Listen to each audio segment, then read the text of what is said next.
افسوس صد افسوس، ہر سال ہونے والی یہ ساری خرافات ہے۔ امت مسلمہ کے نوجوانوں کی طرف سے دنیا انسانیت کی سب سے عظیم ہستی کے یوم پیدائش پر بطور خراج تحسین پیش کرنے کے نام پر ہوتی ہے، جبکہ پیغمبر اسلام صلی اللہ علیہ وسلم کی تعلیم تو یہ ہے کہ آپ صلی اللہ علیہ وسلم نے فرمایا وہ مسلمان ہی نہیں جس کے شر سے دوسرے محفوظ نہ ہو۔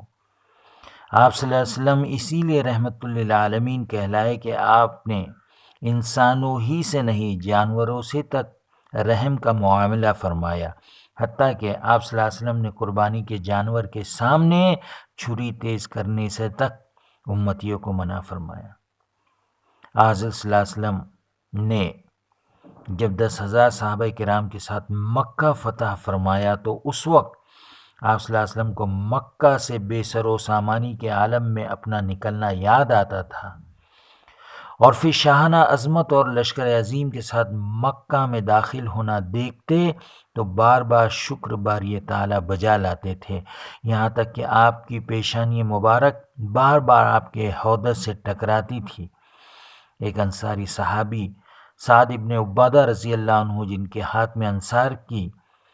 سالاری کا پرچم تھا، انہوں نے ابو سفیان کو دیکھتے ہوئے پکارا، الیوم یوم الملحمہ، آج کا دن تو گھماسان کا دن ہے، آج کعبے کو حلال کیا جائے گا۔ جب حضور صلی اللہ علیہ وسلم کو ان مجاہد حق کے جوش کا علم ہوا تو آپ صلی اللہ علیہ وسلم نے ان سے جھنڈا لے کر دوسرے صحابی کے سپرد کر دیا اور فرمایا، الیوم یوم المرحمہ، آج تو رحم کرنے کا دن ہے، معافی کا دن ہے۔ دوستو بزرگوں، سوال یہ ہے کہ یہ چیزیں ہمارے سمجھ سے بالکل بالا تر ہے کہ ایسی قیمتی نوجوانوں کے کھوکھلے کیریکٹرز کے پس پردہ وہ کون سے عناصر ہیں جو انہیں محض وقتی اور جذباتی اسلام سے جوڑ کر ان کے اندر اسلام کی حقیقی روح فنا کیے ہوئے ہیں؟ آیا وہ لیڈران وقت تو نہیں جو محض اپنی سیاسی و سماجی دکانوں کو چمکانے میں اس قسم کے ڈیز کا اہتمام کر ملت شکنی کا فریضہ انجام دے رہے ہیں؟ یا وہ نام نہاد علماء کرام جو دین کے نام پر بے دینی کے وہ سارے اسباب اختیار کیے ہوئے ہیں جس سے ان کی ذاتی اور مسلکی دکان شاد و آباد رہے؟ یاد رہے، جب علماء میں بگاڑ آتا ہے تو اس کا راست اثر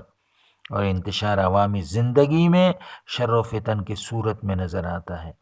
اس وقت علماء کرام میں بڑھتی ہوئی جاہ پرستی، دنیا طلبی، نام و نمود و شہرت اور ایک دوسرے کو نیچا دکھانے کا جو مسموم مزاج پنپ رہا ہے، اس سے سماج و معاشرے کا اخلاقی نظام تہ و بالا ہو رہا ہے۔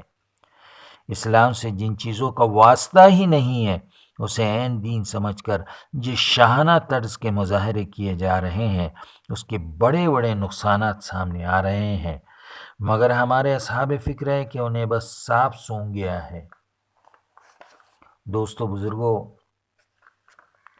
اول تو ایسے نام نہاد جلسے جلوس سے حضور کی ذات بابرکت اور ان کی حیات طیبہ کے روشن پہلو پہ جس طرح ضرب پڑتی ہے،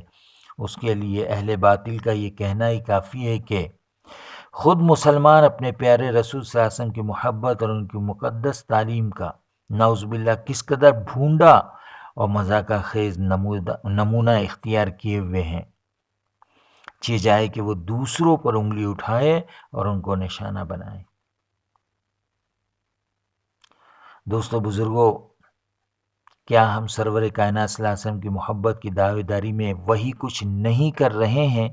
جس سے غیروں کو ہم پر ہنسنے، بولنے اور حضور صلی اللہ علیہ وسلم کی شبیہ اقدس پر انگلی اٹھانے کا موقع مل رہا ہے؟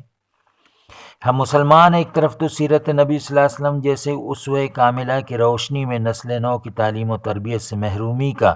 مجرمانہ فعل انجام دے رہے ہیں، وہیں دوسری طرف امت دعوت ہونے کی حیثیت سے بھی اقوام عالم کے لیے ایک غیر حقیقت پسندانہ کردار کا تعین کیے ہوئے ہیں۔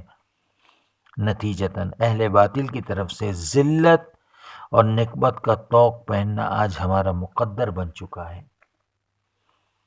ہمارے ایک بزرگ محترم نے ہمیں 50 سال پہلے کا ایک واقعہ سنایا کہ کس طرح پونا میں محرم اور عید میلاد النبی کے جلوس کے موقع پر خواتین کی ایک بڑی تعداد نظر آتی تھی۔ ہم اسکولی بچوں کے ہاتھوں میں چھوٹی چھوٹی تختیاں دے کر ہمیں دو دو کی قطار میں چلنے کے لیے کہا جاتا تھا، تاکہ ان تختیوں پر لکھے گئے پیغام پر راستے کے دونوں کنارے بیٹھی ہوئی ہماری ماؤں بہنوں کی نگاہیں بآسانی اس پر پڑ سکے۔ ان تختیوں پر آویزہ ان زندہ جاوید کلمات سے خواتین اسلام کی عظمت رفتہ کی بازیافت اور ان کی جرأت ایمانی کا اظہار اور اعادہ مقصود تھا،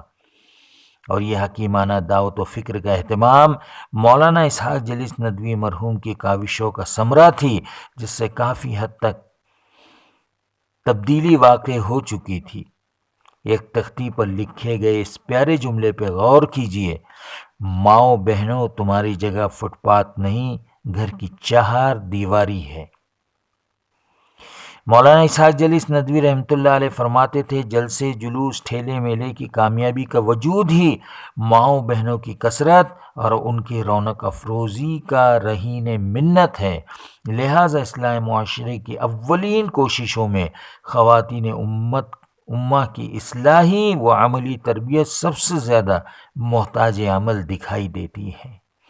اللہ تعالی ہم سب کو صحیح شعور اور